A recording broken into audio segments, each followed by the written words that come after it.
Can't you wait, don't.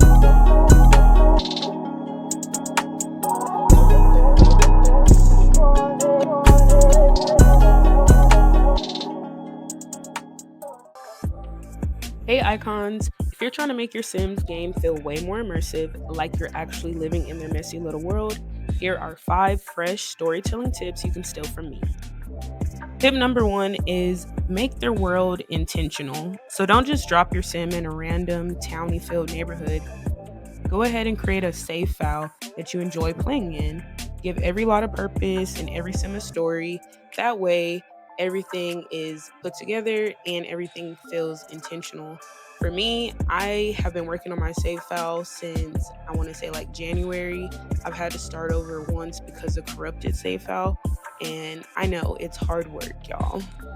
So I recently had this epiphany that I was gonna delete all my townies that didn't make sense, which I did, and I'm so glad I did because now everything just makes much more sense when I play. Because now I have like these NPC sims that I don't play with, but I know their story, which makes it so more immersive and it makes my storytelling way more easier and fun.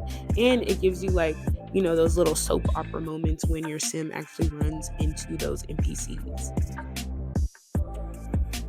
Tip number 2 is use objects as storytelling props. So I don't mean clutter for the sake of clutter. I mean, if your sim is ambitious, show that with sticky notes, a laptop always open, or a coffee mug collection.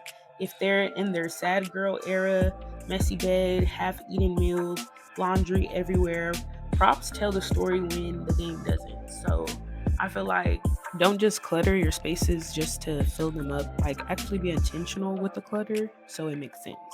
I feel like that is a very helpful tip. And for you as the player visually, I feel like it helps out so much with the storytelling.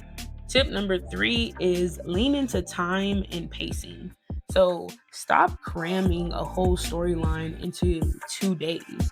Spread it out. Maybe a fight drags on for a week, or that big career win only comes after months and months of grinding. The pacing makes your story feel less like gameplay and more like a series you'll binge. So, like me, I have my calendar set for, I used to have it set for 28 days, but then I realized that's way too damn long for my liking.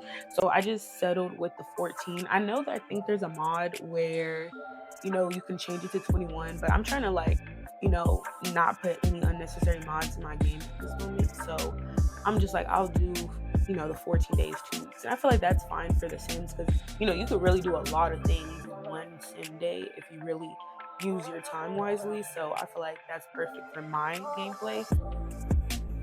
Tip number 4 is create traditions and routines. So give your Sims rituals.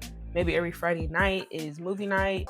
Maybe every Thursday is game night. Maybe they always journal before bed. Whatever it is, routines are going to make your Sims feel alive. And it gives you touch points to come back to in your story. So, it's going to kind of feel nostalgic for you as the player. All right, and tip number 5 is going to be don't be afraid of chaos. Like, we all want that perfect Instagram worthy sim life, but honestly, the chaos is where the best stories come from. Those random fires, those unexpected crushes. Please give this video a like if you ever been a victim of your sim crushing on ugly ass townies.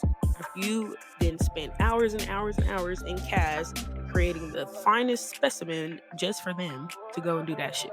Like,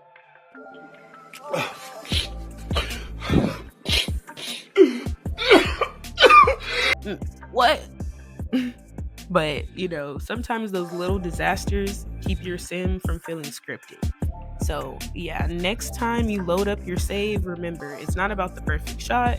It's about creating a world that feels real enough that you actually want to, be there your damn self.